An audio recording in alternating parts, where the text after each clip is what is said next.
बिस्मिल्लाहिर्रहमानिर्रहीम अस्सलाम वालेकुम। इसराइल के प्रेसिडेंट यूएई के दौरे पर थे और MBZ जो मोहम्मद बिन जैद क्राउन प्रिंस हैं यूएई के, उन्होंने इनवाइट किया था।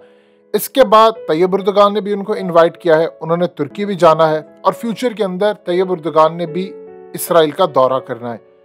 ये जो डेवलपमेंट हुई है ये इतनी ज़्यादा ख़तरनाक अब हुई है कि जब इसराइल के प्रेसिडेंट यूएई के दौरे पर थे तो उस वक्त हौसी बागियों ने मिसाइल हमले किए जो आपकी स्क्रीन पर लगातार चलते आ रहे हैं। इस मिसाइल हमले के नतीजे में वहां पर एक तो उन्होंने इंटरसेप्ट कर लिया, उसको वहीं पर हवा में तबाह कर दिया।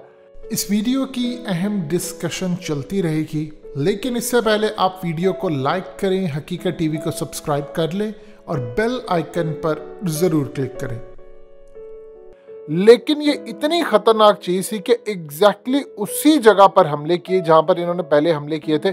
कोई जानी नुकसान नहीं हुआ, कोई चीज़ नहीं हुआ, लेकिन पहली मर्तबा ऐसा हुआ है कि अब एक वो मुल्क, असल में हौसी बागी कहते हैं, जो ईरान का नारा यही उनका नारा है। वो कहते हैं कि इसराइल को हम नहीं तस्लीम करते, इसराइल मुर्दाबाद है और जो ममालिक उसका साथ देते हैं उसके इत्तेहादी हैं, हम उनको अब निशाना बनाएंगे। पहले वो डायरेक्टली इसराइल को बनाते थे कि इसराइल को हम ये कहेंगे वो करेंगे, लेकिन इसराइल तक पहुंचने के लिए उनके पास असला ना, उनके पास जराए ना, उनके पास चीजें थी। अब उन्होंने कहा है कि हम इसराइल को वहां निशाना बना सकते हैं जहां पर उसके इत्तेहादियां, और यूएई करीब था। उन्होंने बैलिस्टिक मिसाइल फायर किए जब इसराइल के प्रेसिडेंट क्राउन प्रिंस MBZ से मुलाकात कर रहे थे।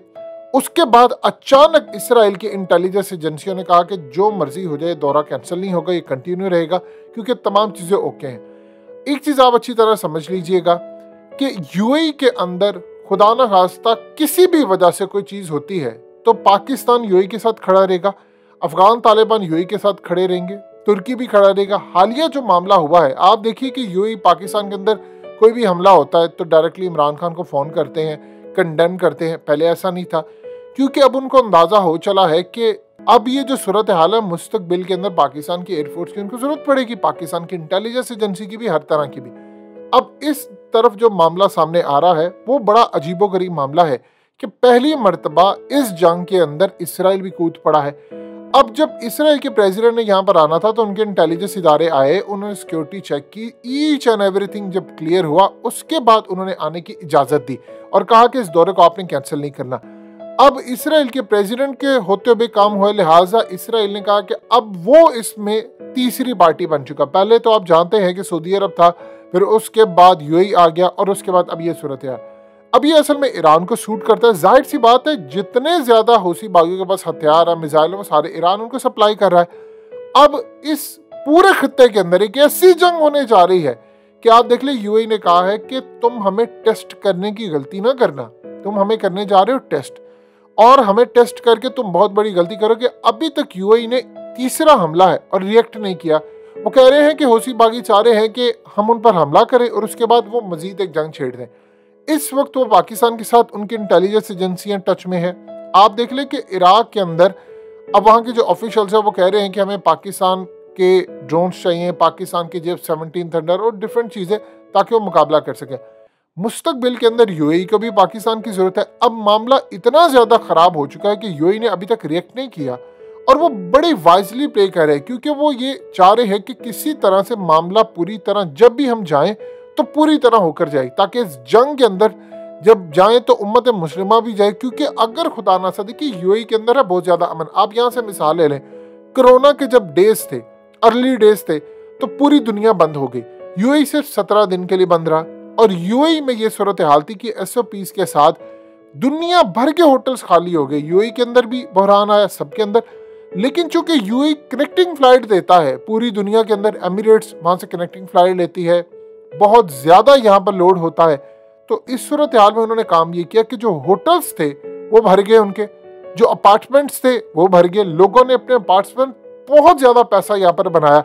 यानी होटल्स वालों ने, एक तो टूरिज्म उनकी बंद हुई, इससे तो समझ आती है, लेकिन उस दौरान एक खास पीक पीरियड था जब पूरी दुनिया बंद हो गई थी, इन्होंने पैसा बनाया और उसका नतीजा ये निकला कि यूएई के अंदर जो प्रॉपर्टीज थी उनकी कीमतें आसमान पर चली गई। देखिए 2008 के अंदर रिसेशन आया, जो वहाँ के दुबई के जो हुक्मरान हैं उन्होंने काम ये किया कि पूरी दुनिया बैठना शुरू हो गई। उन्होंने दोबारा दुबई को खड़ा किया, उन्होंने वहाँ पर रेल का नेटवर्क बनाया, उन्होंने वहाँ पर बुर्ज खलीफा बनाया और बहुत सारी उन्होंने बिल्डिंग्स यहाँ पर खड़ी कर दी।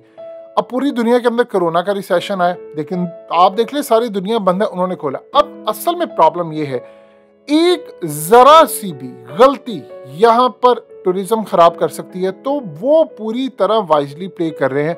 पाकिस्तान की एयरफोर्स के साथ भी वो कनेक्टेड है, वो इसराइल के साथ भी कनेक्टेड है, और वो तमाम की तमाम इंटेलिजेंस एजेंसियों के साथ भी कनेक्टेड है कि हमें क्या करना है, जो भी रिएक्ट करना है बड़ा वाइजली करना है, क्योंकि इसके बाद जो जंग अब छिड़ेगी, जाहिर सी बात है। देखिए, अफगान तालिबान ने भी ओपनली यूएई को सपोर्ट किया है और कहा है कि हौसी बागियों के इस हमले को बर्दाश्त नहीं किया जाएगा। अब आप देख लें कि किसी ने भी ना तो ईरान को सपोर्ट किया ना हौसी बागियों को। अब इस पूरी सूरत हाल में जाहिर सी बात है पाकिस्तान का भी पलड़ा यूएई के साथ है, सऊदी अरब भी साथ खड़ा है।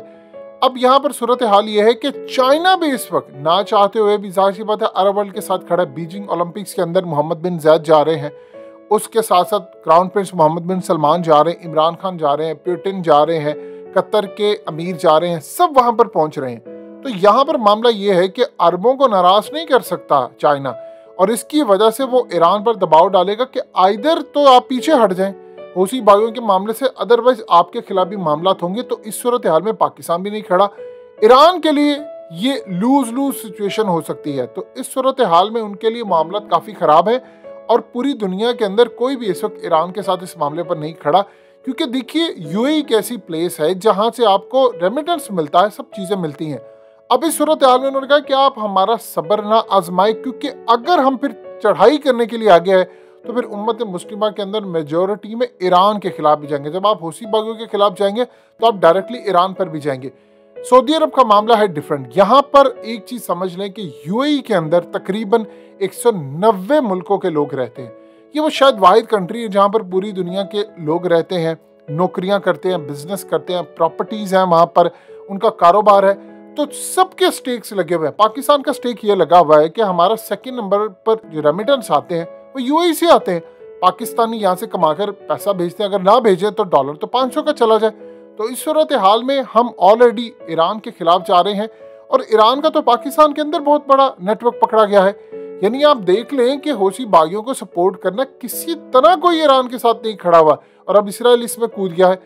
अब इस मामले के अंदर यूएई लेने जा रहा है बहुत बड़ा कोई बोल्ड स्टेप, और इस स्टेप के अंदर आपको चीजें नजर आएंगी कि उन्होंने सऊदी अरब वाली गलती नहीं करेंगे। वो उम्मत मुस्लिमा की ओआईसी को बड़े लेवल पर बुलाएंगे कि देखिए ये मेरे साथ हो रहा है, आपने सपोर्ट करना है। और उनकी इतनी ताकत और इतनी पावर और इतना इन्फ्लुएंस एमबीजेड रखते हैं कि वो पूरी दुनिया के अंदर अपना फैसला मनवा सकते हैं। उनके अमेरिका के साथ भी ताल्लुकात अच्छे हैं, इसराइल के साथ भी हैं, पाकिस्तान के साथ भी हैं, अफगानिस्तान के साथ भी ताल्लुकात अच्छे हैं। आप देखिए जब अफगान तालिबान के जो लीडर्स थे वो आए थे यहाँ पर मैचेस देखने के लिए, जब वर्ल्ड कप के मैच चल रहे थे अफगानिस्तान की टीम का, तो उन्होंने सपोर्ट किया था, ऑफिशियली उनको वेलकम किया था। उनके ताल्लुकात तो तालिबान के भी साथ बहुत अच्छे हैं, उन्होंने एड भी भेजी है। तो इस सूरत हाल में दो ममालिक आमने सामने अगर आते हैं, यानी ईरान और या कोई यूएई, तो पूरी दुनिया की जो मेजोरिटी है, अक्सरियत 99% वो यूएई के साथ खड़े होंगे।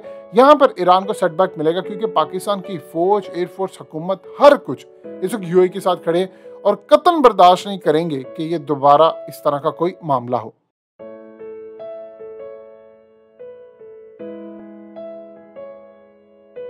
हकीकत टीवी को सब्सक्राइब करना मत भूलें, वीडियो को लाइक करें, शेयर करें और कमेंट सेक्शन में अपनी राय का इजहार जरूर करें।